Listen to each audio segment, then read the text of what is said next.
Hi, everyone. I hope you can hear me. I'm very happy to be at Soil Not Oil again this year, although this is the first time I'm doing it online. Hopefully that will work out well. So my name is Nassim Nobari. I am the co-founder of Seed the Commons. I live in San Francisco. I'm also a writer, left Seed the Commons recently. So today we have a panel titled The Role of Social Movements in Affecting Radical Change. And I'm joined by three other people. Now, we did end up having some last minute scheduling problems. So two of my co-panelists actually sent in a pre-recorded video. So I'm going to go and introduce everybody, and then we'll have the videos and talks, and we might have some time for Q&A. I'll see what the organizers say. So the first speaker is Helena Norberg-Hodge, founder and director of Local Futures and the International Alliance for Localization. The second speaker is going to be Carlos Marentes. He's the director of the Border Agricultural Workers Project and also the coordinator of La Via Campesina North American region. Then we will have a video from Ashlesha, Kadshe, who is an independent activist who studied agroecology at Ecosur in Chiapas and has been involved with various groups. Today she's going to speak about the Indian farmers' protests. And finally, I will also give a talk. We're going to start with a video from Helena. I thought it was important to, I've been coming to Soil Not Oil for years, and we hear a lot of great projects from around the world that are addressing specific local problems and then the solutions to those local problems. And I thought it would be really great when we're talking about the role of social movements and the importance of social movements in affecting radical change to kind of bring it back a bit and understand what radical change we're really talking about and pose the picture, I guess, globally of what really the problem is. And so Helena's talk is going to help with that. And then my contention is that in addressing these fundamental problems, really who is at the forefront of this are land-based movements, farmers movements, et cetera. So we're going to go ahead with Helena's talk. Thank you so much. I'm so happy to be able to participate in Soil Not Oil because everything you're doing is right up our alley, so to speak. In my little organization, Local Futures, we've been trying for a very long time. It's 45 years actually, to raise awareness about the way that there's been this essential continuation of colonialism in the form of a global economic system that has been continually centralizing power more and more into fewer and fewer hands. Essentially, those hands are corporations that are a machine-like structure where many of the individuals working in them don't really see their impact on the ground. They don't see their impact on people. They're just looking at numbers. Numbers to do with growth in profit, and in government, it's GDP. So we do have a system that absolutely has to change, because as this system continues to escalate, it is anti-life. It is systematically destroying diversity. It only knows how to operate in the efficiencies of monocultures, man-made monocultures, both biological and human. And we are beginning to see a major wake-up around the grassroots, around the world at the grassroots. And for a very long time, small farmers have been trying to alert people in the urban centers of the world at what this system does to farming that is many different ways of growing a multitude of diverse seeds, diverse animal species adapted to place in different cultures and economies that were relatively self-reliant. Those farmers around the world have been very aware that a series of trade treaties that were brought in at the same time as the World Bank and the IMF that these trade treaties have actually been about supporting global businesses to have complete freedom. Free trade has been about their freedom to move in and out of national and local and regional economies without any constraints. These giants have been monopolies. I mean, since the Second World War and before, they were already too big, and they were getting already then support from national governments. But in the modern era of colonialism, neo-colonialism, since about the mid-80s, as the globalizing process took off with many trade treaties, both multilateral and bilateral, they were gaining even more rights, and their rights included shaping policy at the national level. It included urging governments to bring in regulations for the small. So while the giants have been deregulated, the small have been overregulated, stupidly regulated. So you had things like the EU setting a time when all the crops should be in harvest time, making no distinction between the Alps and sea level countries. I mean, it's a type of insanity. And yet I would argue that very few organizations that have been trying to protect people and nature from the ravages of a very destructive, monopolistic, unfair economic system, those activists have generally not been looking at the global level. And so we have this tragedy of people trying to protect at the local level, whether it's people or nature, without the global perspective. Now is the time that we come together as grassroots movements across the world to unite in a clear rejection of systemic globalization, to support the direct opposite, which is systemic localization. We can call it food sovereignty when it comes to food. We can talk about genuine democracy, but really we have to recognize that it's about bringing the economy back to place. It's about people having more control, but also more visible relationships to the economic activities of which they're a part.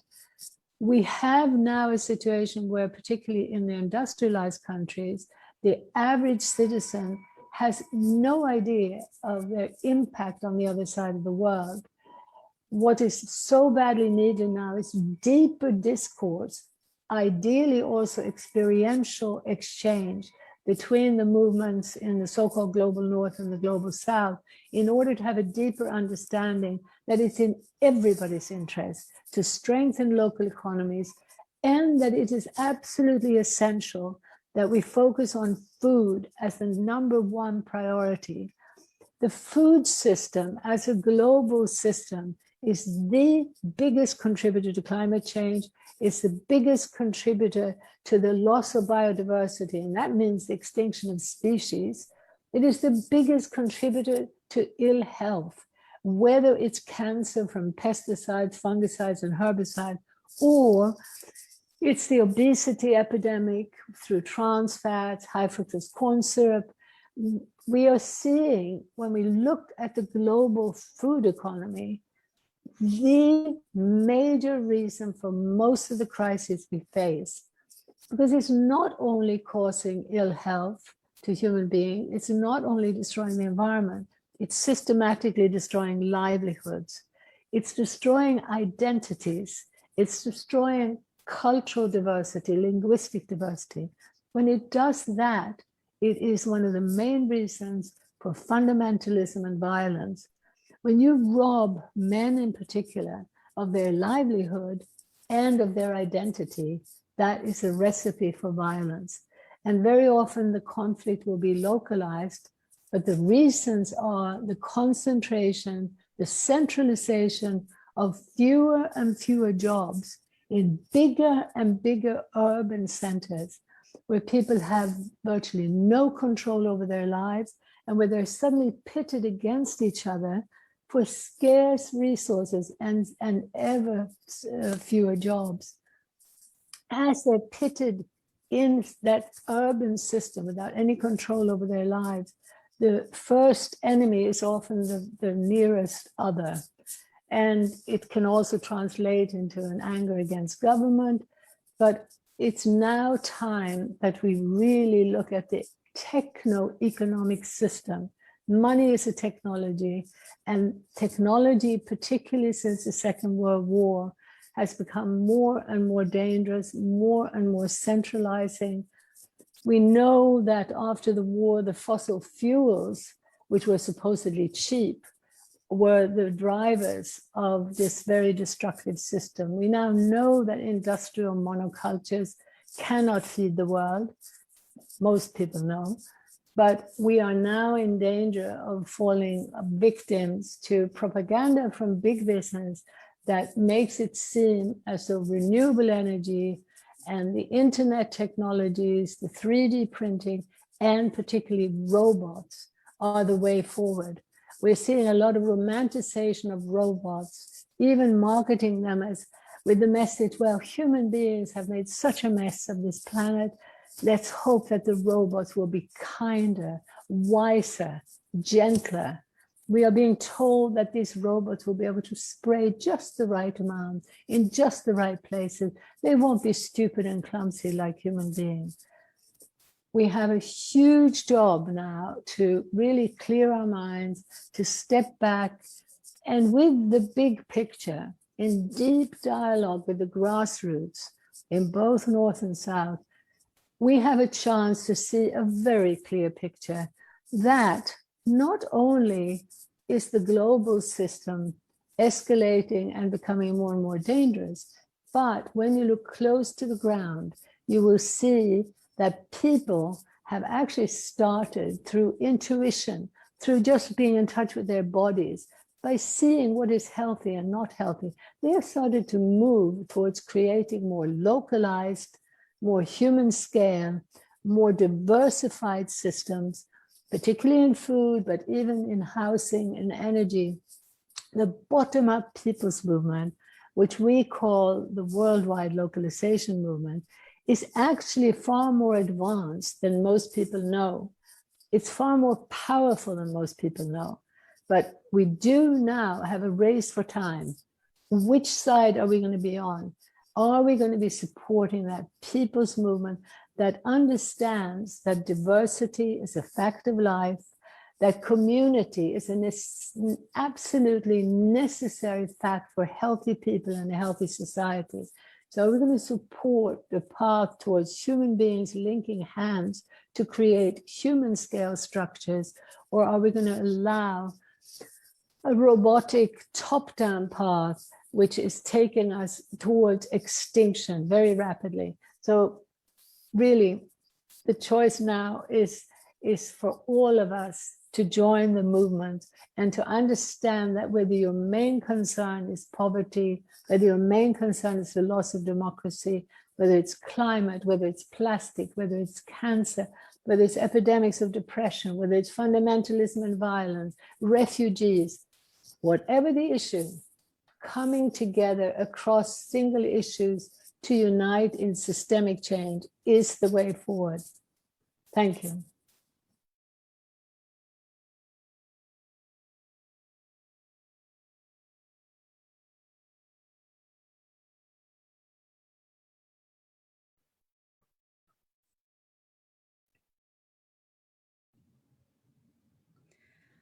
All right, so now we're going to have a presentation by Carlos Marentes, who is the director of the Border Agricultural Workers Project and the coordinator of La Via Campesina North American region.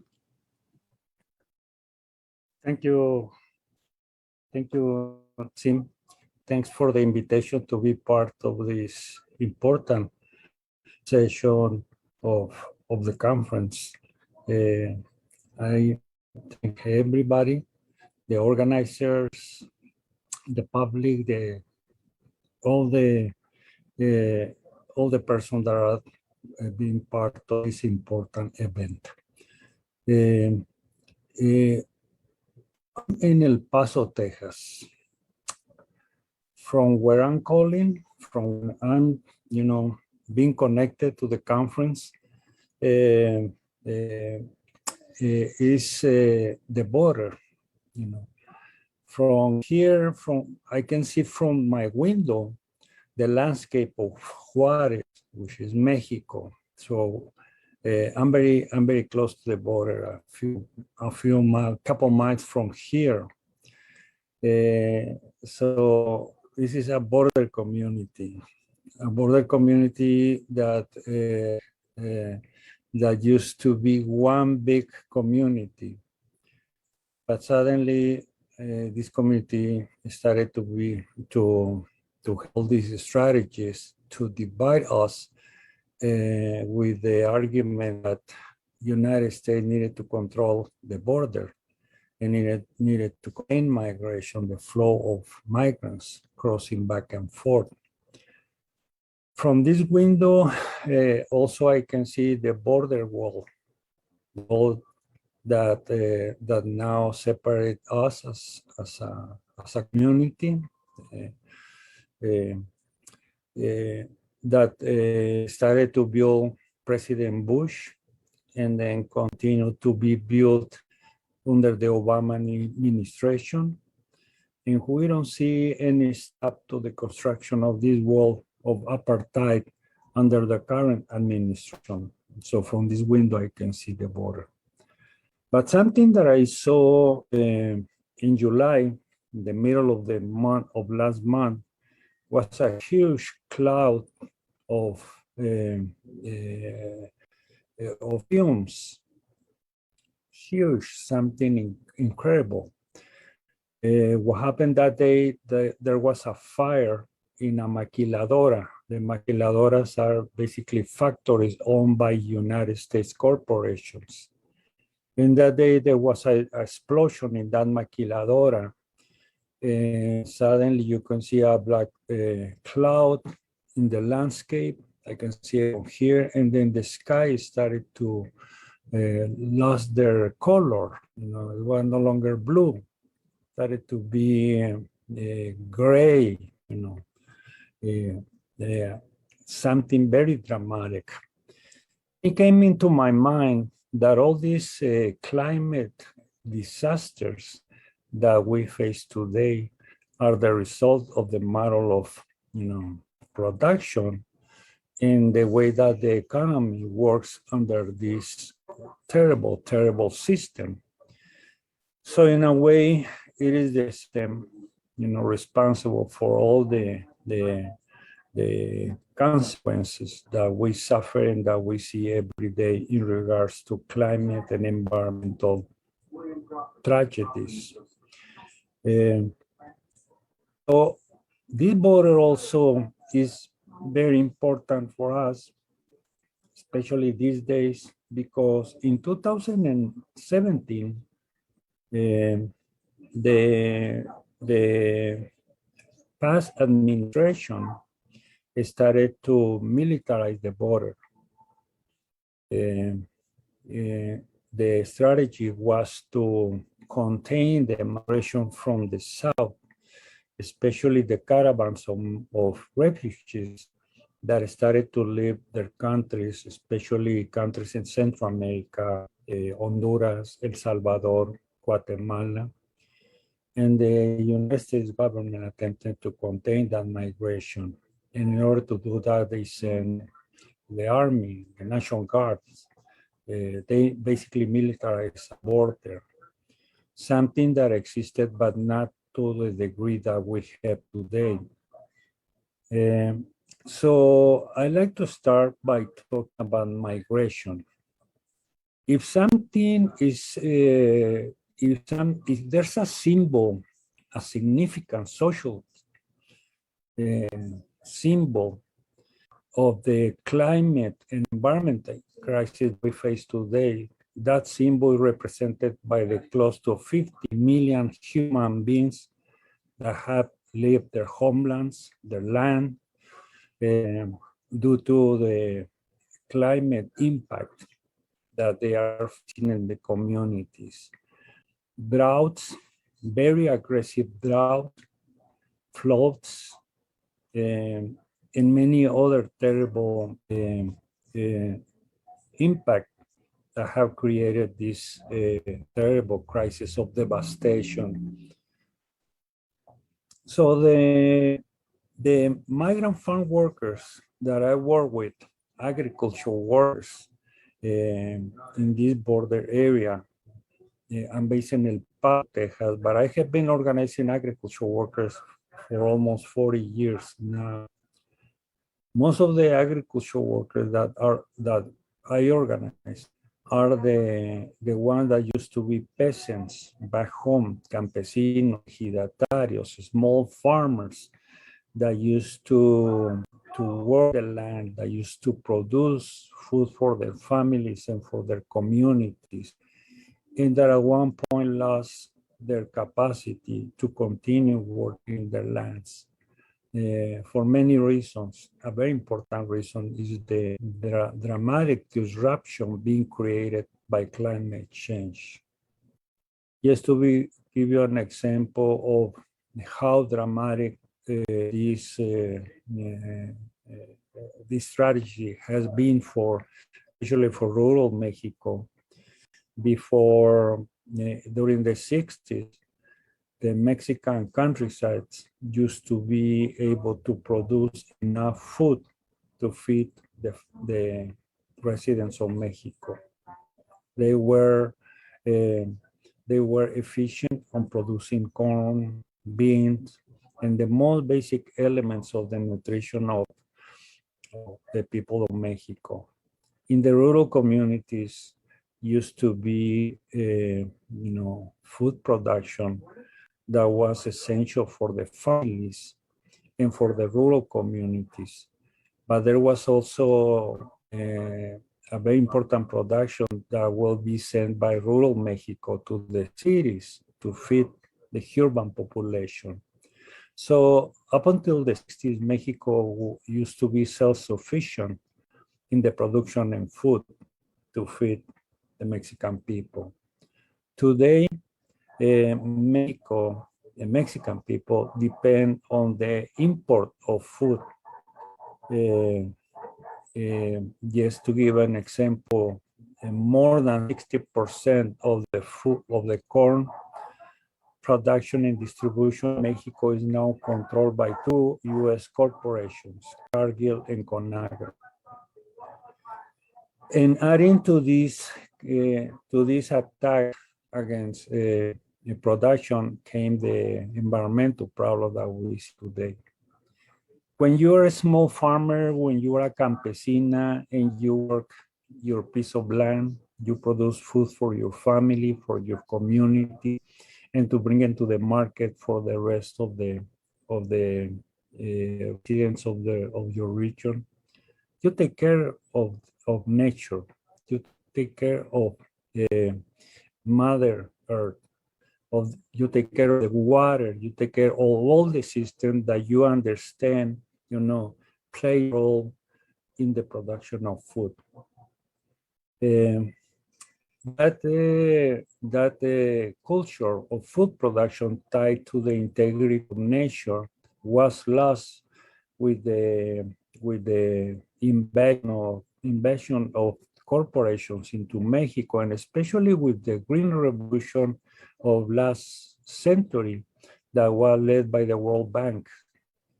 And now you go to Mexico and you see that, that the consumers in Mexico, the people in Mexico depend on food, that is coming from the United States.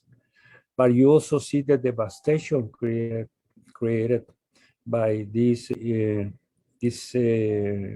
invasion of food corporations into Mexico. So those workers, those peasants, those ejidatarios, those campesinas that used to be the central part of not only food production, but also of civic, cultural, and many activities, are the ones that started to migrate to the United States. The drought, the impact of the climate crisis create, a huge migration, especially with the policies imposed by the United States, such as the policy that have a deep impact abroad in the North American Free Trade Agreement back in 1994. But also the disasters created by this disruption of climate and environmental. Those are the ones now in the United States. We have close to 3 million farm workers in the United States that used to be peasants back home. And now the majority of them work in industrial agriculture. So you can see the irony of, what we are experiencing today. The farm workers, the peasants, the farmers, the giratarios, the campesinas that were sent into bankruptcy back home are in the United States producing, food that is going to be sent back to Mexico for the market to displace more and to affect more rural communities and to disrupt more peasant economies. So what we are doing to deal with this situation. We are doing many things. The most important thing is that we are trying to protect the farm workers here in the United States, because the model of agriculture production that we have in the United States that we call commercial industrial agriculture is not only based on the exploitation of nature, the resources, but also on the heavy use of highly toxic chemicals, not only impact nature, our water systems, our soil, everything, but also exploit human beings and continue that cycle of, ejecting Mexican peasants and campesinas from their land to become the cheap labor force that produce that food. Another thing that we are doing is that, that we feel that a very important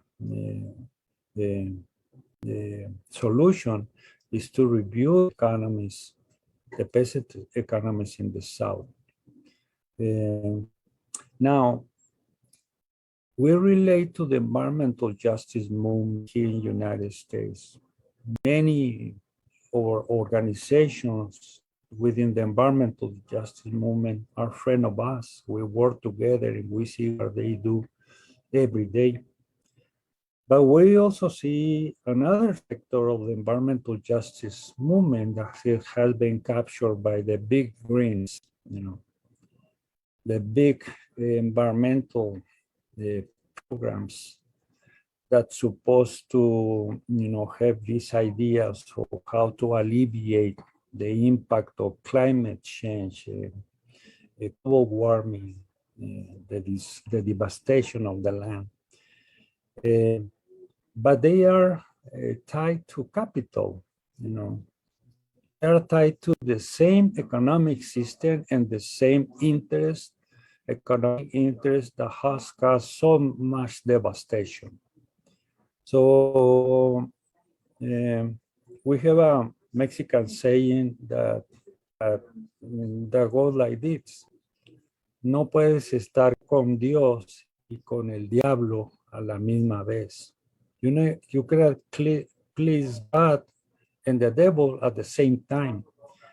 And we to push more of these organizations and environmental justice to create a rupture from the big greens,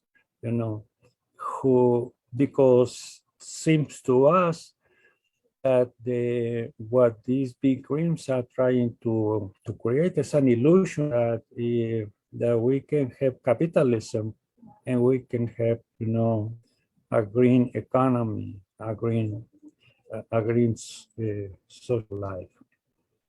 And the most important to us is that we have begun to fight against the appropriation of the knowledge in the ways that our communities, our rural communities, but especially our indigenous communities used to have to create a relationship with nature that was essential for the benefits of both the environment, nature, and the human beings.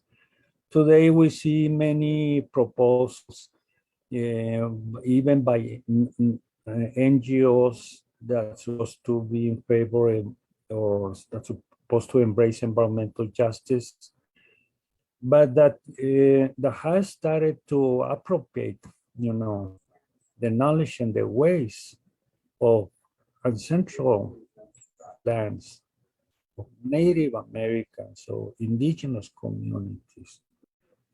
And to what? To solve, no, to create, to continue to make the gap of social injustice bigger every time. If we think, for example, about that production supposedly that come from agroecology projects, we understand that products are not even accessible to poor people. It's like today, or these days, we have hearing all this noise about, about the new area of, depending more on electric cars than on the, or using fuel, which seems to us is another illusion created by those on the tops. Who can afford an electric car in America? Not only that, but who's gonna pay the cost of the environmental destruction to provide those electric vehicles with the element that they need? Batteries, for example, which we know that is, that is a major threat by extractive industries in the South. So we are fighting for three things. First, we are fighting to protect the agricultural workers and to push them into a situation